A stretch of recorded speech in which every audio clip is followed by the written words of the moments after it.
नमस्कार दोस्तों, स्वागत है आप सभी का आकाश भैया की पाठशाला में। मैं आशा करता हूं आप सभी लोग अच्छे होंगे और आप सभी की पढ़ाई अच्छी चल रही होगी।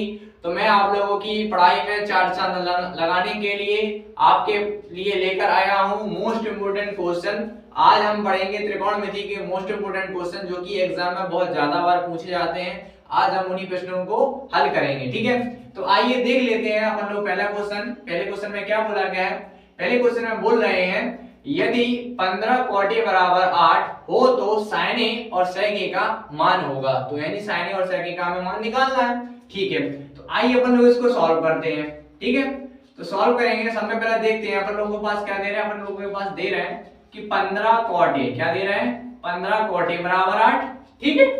तो अब देखो cot A के साथ 15 यहाँ गुणा में, किसमें है? गुणा में। तो गुणा का क्वेश्चन क्या जाएगा? भाग। तो यानी यहाँ पर हम लिख सकते हैं इसको cot A बराबर 8/15। क्या लिख सकते हैं? cot A बराबर 8/15।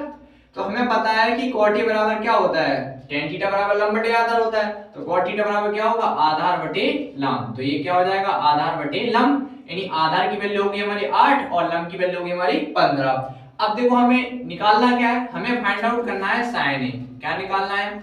हमें निकालना है sin A और हमें निकालना है sec A। क्या निकालना है? हमें निकालना है sec A। अब एक चीज आप लोग ध्यान रखो कि sin A और sec A, तो sin में क्या आता है? sin थीटा बराबर होता है लंब बटे कर्ण, ठीक है, आपको याद होगा। और sec थीटा बराबर क्या होता है? sec थीटा बराबर होता है कर्ण बटे आधार। तो अब ये दोनों में ही कर्ण है, हमें इसमें लंब और आधार तो हमें दे रहे हैं, लेकिन जरूरत है हमें किसकी? कर्ण की। तो कर्ण कैसे मिलेगा? कर्ण मिलेगा हमें पाइथागोरस प्रमेय से। किससे मिलेगा? पाइथागोरस प्रमेय से। तो देखो हमारे पास ये दे रहे हैं, आधार दे रहा है, लंब दे रहा है, तो इसमें हम क्या लगा देंगे? पाइथागोरस प्रमेय। तो हम मान लेंगे हमारे पास एक समकोण त्रिभुज है, हमने यहाँ पे 90 अंश मान लिया इसको, ए बी सी, आपको जो मानना है मान लो। यहाँ पर हमने थीटा ले लिया, ठीक है। तो हमने यहाँ थीटा ले लिया। अब तो उसमें लंब और आधार, तो हमने यहाँ थीटा ले लिया। अब लंब और आधार, तो लंब कितना है? लंब है हमारा 15, तो लंब मान लिया हमने 15 और आधार मान लिया हमने 8। हमें निकालना क्या है? कर्ण। तो पाइथागोरस प्रमेय क्या कहती है? पाइथागोरस प्रमेय। तो पाइथागोरस प्रमेय पर लोग लगा देंगे पाइथागोरस प्रमेय से, ठीक है। पाइथागोरस प्रमेय से।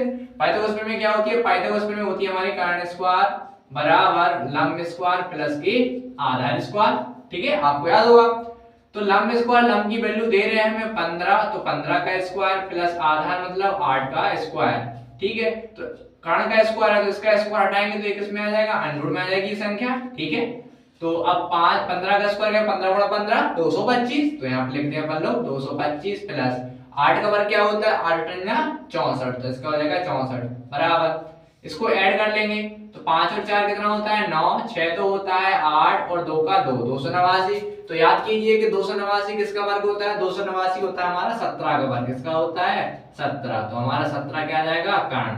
तो कर्ण की वैल्यू आ जाएगी हमारी 17। क्या आ जाएगी? कर्ण की वैल्यू 17 आ जाएगी। तो हमने इसकी मदद से पाइथागोरस से हमने निकाल लिया कि आधार और लंब है क्या है, वैसे हमने निकाल लिया कर्ण। तो हमें अब देखो लंब, आधार और कर्ण तीनों वैल्यू मिल गई है, ठीक है। तो अब अपन लोग निकाल लेंगे, हमें निकालना क्या है? हमें निकालना है sin A। क्या निकालना है? sin A। तो sin थीटा बराबर क्या होता है? sin थीटा बराबर होता है लंब बटे कर्ण। तो लंब की वैल्यू हमारे पास दे रहे हैं 15 और कर्ण की वैल्यू हमने निकाल ली है। कितनी निकली है? कर्ण की वैल्यू निकली है हमारी 17, ठीक है। तो याद लिख देंगे 15/17, ठीक है। sin की वैल्यू आ गई। sin A। अब निकालेंगे sec A। sec A, तो sec A बराबर क्या होता है? sec थीटा बराबर होता है कर्ण बटे आधार। क्या होता है? कर्ण बटे आधार। तो कर्ण की वैल्यू कितनी निकली है हमारी? 17 और आधार की वैल्यू कितनी है हमारी? 8। कितनी है? 8। तो इतना ही क्या हो जाएगा हमारा आंसर, ठीक है।